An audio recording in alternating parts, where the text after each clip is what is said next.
Still haven't heard anything from Xavier. Butler's going to bring Jam and Jalen.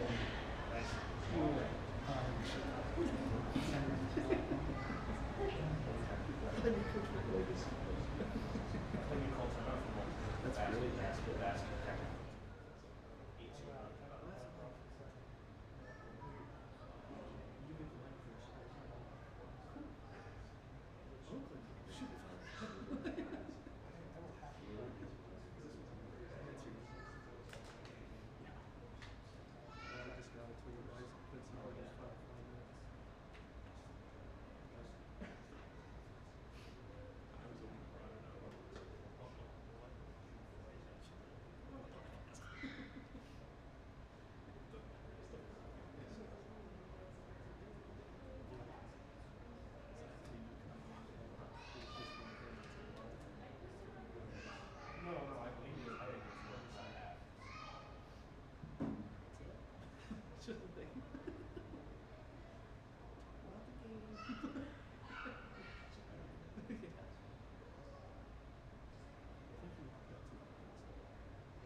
Or just look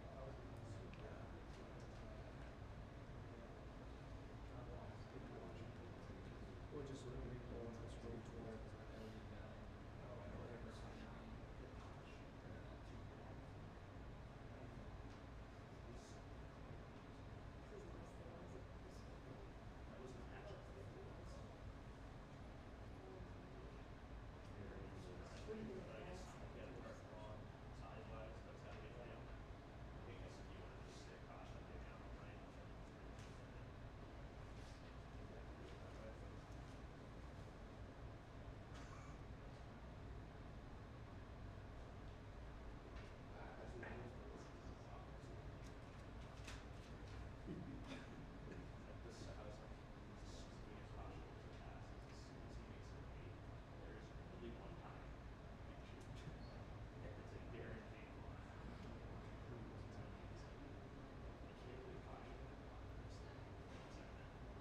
Yeah, granted, that's kind of ass. So not as good an angle as the one keeper.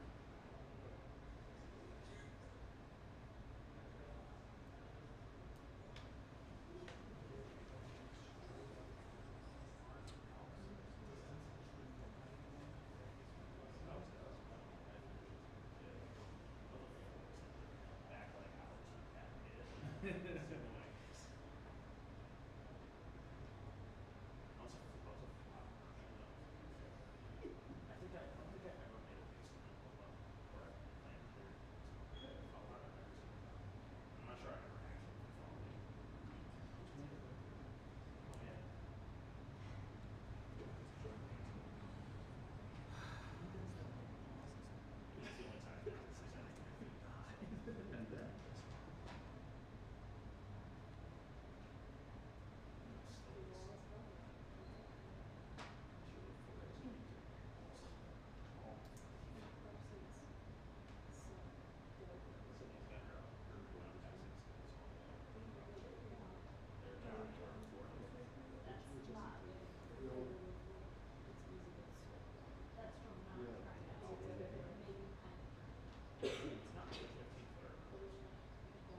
What do you mean by exponential?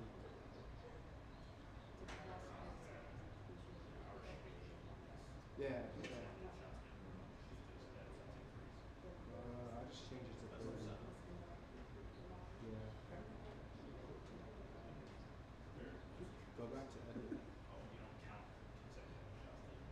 Go to like the top bar, like the very top bar. It says sequence. Click on it, go to sequence settings. Are you there? There should be a drop down that says frame rate. Change it from whatever it is to 30.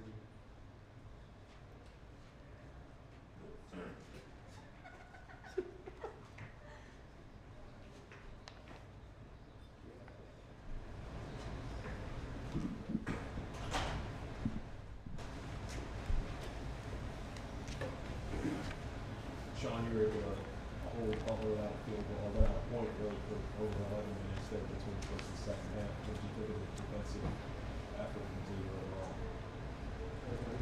Yeah, I thought we came out at halftime, as we oftentimes do. It's kind of the identity of how we've played during the Big East season, where it seems like we're better in the second half than we are in the first.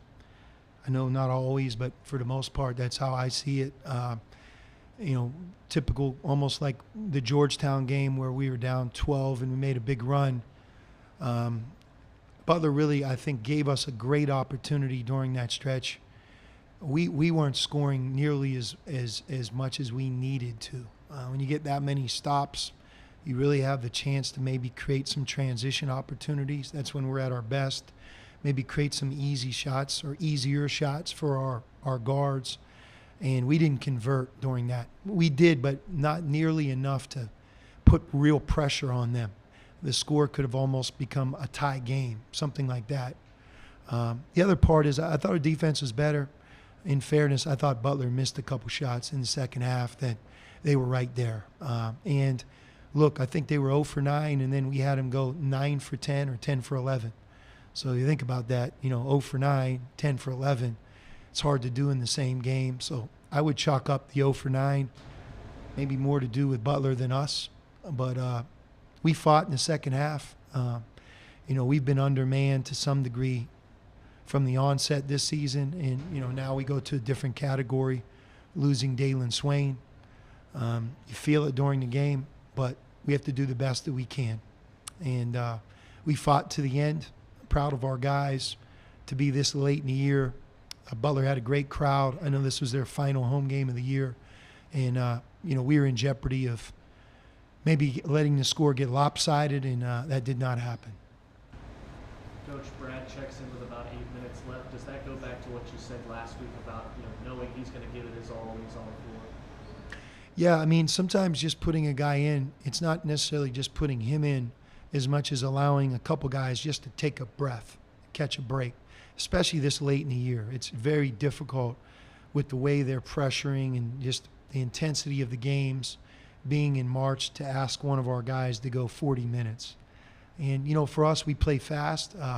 That's something we're building our program around. And I don't think it's going to be right to not play fast either, because we go the other direction, we're going to have a much more difficult time scoring. So being able to put Brad in, he's really our only option other than Trey Green. And, from a scholarship perspective, we have 6 scholarship guys that have season-ending injuries. I think at Arizona, man, I went about 8 to 10 years, and I don't know if we had more than 6. And each of those, by the way, out there were devastating. It's like, oh, my God, we lost a guy for the year. We've lost 6 guys. And, obviously Zach and Jerome at the beginning, Dalen here at the very end. So we're going to fight all the way to the end, do the best that we can. But, yeah, Brad, I think, is going to be called on. And we have to be better on defense. Quincy didn't play for the final 6 minutes of this game. Did you feel like that was just a matchup thing tonight for Quincy? Yeah, I thought Quincy, first of all, I thought Butler did a great job defending him. Posh Alexander doesn't get nearly the credit he deserves. I sure hope he's on the all-defensive team. I'm sure he is. He impacts the game, scoring, rebounding. His steals, he had 4. But he mirrored Quincy. He defended Quincy. And then when he was guarding other players, he disrupted our offense. I mean, he's sometimes he's like a free safety in football that just is such a game changer. He can make all these plays. So I thought he was terrific. But, I didn't think Quincy had it on defense. He could do better. You mentioned Alexander on the defensive end. He's 2 for 4 from 3 tonight. It's kind of been a stretch where he shot well from deep. It is obviously has a track record of not being a great shooter, but has the scout on him kind of changed as he's hit more shots recently? Yeah, I wouldn't even say recently. I mean, I think he's put together a heck of a Big East season. I mean, I had him at, about 37%. So you shoot 37% in game 20.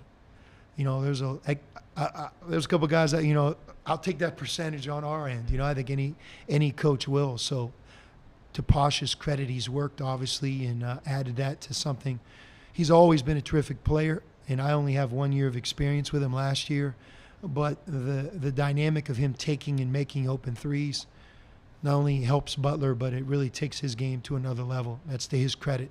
He's one of my favorite players because he impacts the game in so many ways. Offensive rebounding, steals, pressure defense, chasing cutters, a high assist, making big plays at the end of games. And now, he makes 3-point shots.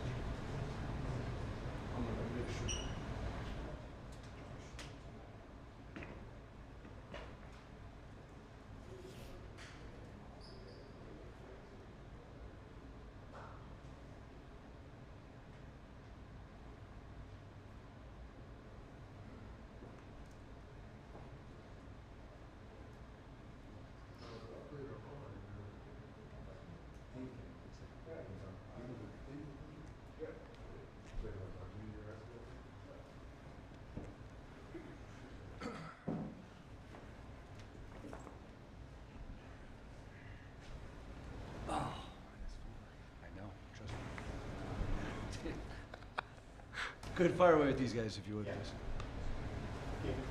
JM, so you come back to this team knowing that your role might not be the biggest, and you kind of have to accept that. But what led to your decision to come back when maybe some people might not have chosen to do so? Yeah, I'm not one to run away from the fire, you could say. Obviously, my time at Butler here hasn't gone exactly how I envisioned, how I planned out, but especially after my last 4 years, there wasn't anywhere else I wanted to be. Now, obviously, I was finishing school. I started grad school, and that was a big aspect of why I came to Butler, was because of school. But like I said, I don't run away from fire, and I knew we had a challenge in front of us, and I was fully dedicated and excited to be a part of it again. Guns blazing like we have been the whole time, and it's been an unbelievable experience, and it's been an honor to be a leader on this team. And right, you can score points, you can do a lot of things. I know that one of my best qualities is being able to be a leader, and I think I've done an all right job at it, and we're on the right trajectory for sure. And to hear the crowd before the game, during the game, and then at the end of the game when you're able to check in, just what's that mean to just hear the Hinkle crowd for the last time? It's what makes Hinkle special. When they say Hinkle magic, they're not kidding. The fans here, no matter how good you're doing, how bad you're doing, they're going to show up and support. And just how dedicated they are to support you and want the best for you, it's something that I'll take away from here and fully and always be appreciative that I can call myself a Butler Bulldog.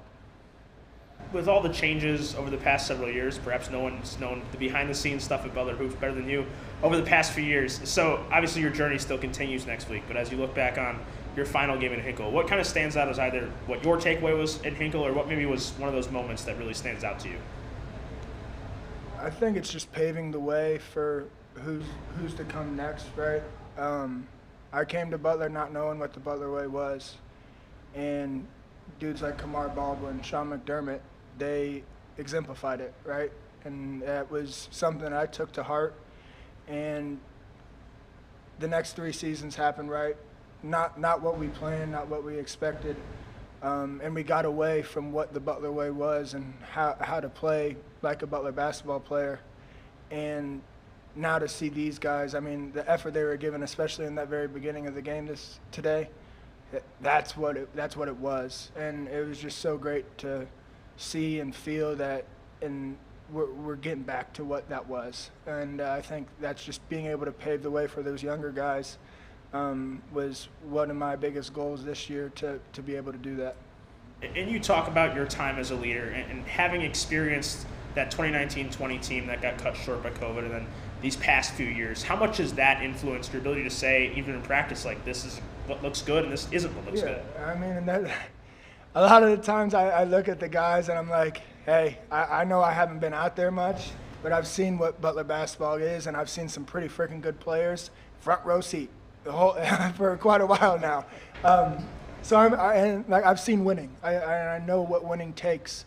Again, it doesn't matter if you're on the bench or on the court, to know what that is, and to set that standard for yourself and hold others accountable is a huge thing. That, like I said, that's what I took as my main role for this year, and knew that was what my main. When we had a conversation, when Coach got the job, that's the first thing I told him. I was like, I want to lead, and I want to get this team back to not just playing Butler basketball, but acting like it as well. Jalen, now in your career, obviously, you come here as a transfer and you had to deal with some health challenges and kind of slowed down the beginning of your career. But to get to this point now and to hear the crowd, on senior night with your family here, what did that mean to you? Yeah, just going through what I did last year and being able to be here now is, I thank God for allowing me to get through this and get to this moment. And, it's been a great last 2 years with these guys, and, we're not done yet. So I'm just grateful to be here right now and to be going forward. And did you know your family was going to be here? And yeah. What was that like? Because I remember speaking to your mom after you had to go through that health issue, and just it seemed she was very obviously blessed that you're still here. And just looking back and did you have a moment to really just enjoy and embrace your family during that time? Yeah. My mom told me they was coming like last week, and walking up there to take the picture, she was crying, and I had to tell her to like calm down because she just gets emotional a lot, and that was a lot for her to be up there. And knowing what we went through last year, she was scared when I first found out about the blood clots. So just putting that all behind us now, I was glad my family was there for me, and they're waiting out there for me right now. So I was glad for them to be here. Obviously, an emotional night for you as your last game in Hinkle Fieldhouse, but as you kind of have wrapped that up now and you move forward, what's the thinking going on? What's the mindset for you and the team as you head into another week on this journey coming next? Yeah, just stay together and keep fighting. We know this Big East tournament is going to be tough. These teams. This is the best conference in basketball and one of the best. And there's going to be a battle every game. Starting with Xavier first, more than likely. I think we play them. So just going in with the mindset that one game at a time, just stick together and fight, play for each other, and day by day, hopefully get to the last day and just stick together and play hard, play for each other. Last one for you guys. And I know it's only been your second year here with Butler, but as you've gotten into it, what does Xavier mean to you as the home game to finish your career with at home? Yeah, I mean, I ain't been here that long, but I hate Xavier too. Just feeling that every game, going into everybody knows that this is a rivalry, biggest rivalry, and just going into holding that in, going into the Big East tournament, just knowing that this is the biggest rival, just holding that fire against them, just knowing that it's a team that they give us challenges, and we're going to go out there and compete and play hard, and hopefully we can get the job done. So. And Jalen, this was a game of runs. Obviously, you guys started strong, then you had kind of the lull in the beginning of the second half, and then you finished strong. Just what kind of led to that? Just the ups and downs, and just what can you do to kind of play a more complete game? Yeah, defensively tonight we were good, great, and I feel like we did a good job on Claude and Olivari. Just knowing going into the game, just knowing that they like the bigs, they play bigs more than likely. One of them probably can shoot a little bit, but most of the time, two of them out there can't shoot, so we can clog the floor. And just knowing that going into the game, you keep a tight floor and just play off each other. Knowing that, I think we executed the game plan well. But offensively, I don't think we had the best night. 72 points. We were better than that. We missed a lot of open shots. I missed a lot of open shots, and going into the Big East tournament, I feel like if offensively we're there, and we play with that same intensity on defense, I think we'll end up with a win. So. Thanks, fellas. All right, careful. No further questions? I'm tired. Just a couple of bad, we'll turn it loose. Coach, you have to go for most of the first half without DJ and Pierre with 2 fouls, especially Landon and Finley coming in. It seemed like one of your best defensive halves in some time. Yeah. What do you think about your effort on that end, particularly in the first half? I thought we were really good defensively, and one of the biggest things, we didn't allow them to get out in transition. Now they got us in the second half, but I thought we had great energy, great activity. I think we opened the game. Posh got a steal. And that's what those guys can score now. I mean, they put up a lot of points, and they put them up in a hurry. And even game one and tonight, it's a game of runs when you play Xavier. And fortunately, the start of the second half, we could not make a shot. I mean, I just the timeout. I said, look, fellas, this is gonna be the simplest timeout we've ever had. Make a shot. And I just kept saying it. Make a shot. Put the ball in the basket. Put it in the basket. That's all I said. And fortunately, we got rolling there, and it was good. It felt like you got the looks in that stretch. They just didn't really drop. But as we've talked about throughout the season, there's a lot of times that not making shots on offense has translated to the defensive end for you. And it felt like outside of the turnovers that have led to live ball, it felt like you guys got back after those missed shots and stopped pretty well. Yeah, no, I thought we did. I thought we did, and that was probably a huge step. I was thinking we started second half the first half of the Cal game where I didn't take a timeout. We were down like 15-0 because I'm like, I can't get better shots than we're getting right now, and but once we got rolling, it was good. But I did. I thought this was a multiple effort game, and I thought our guys did a good job with that. Good. You're good. He's good. He got it. Thank you. Hey, you're tired. We're tired.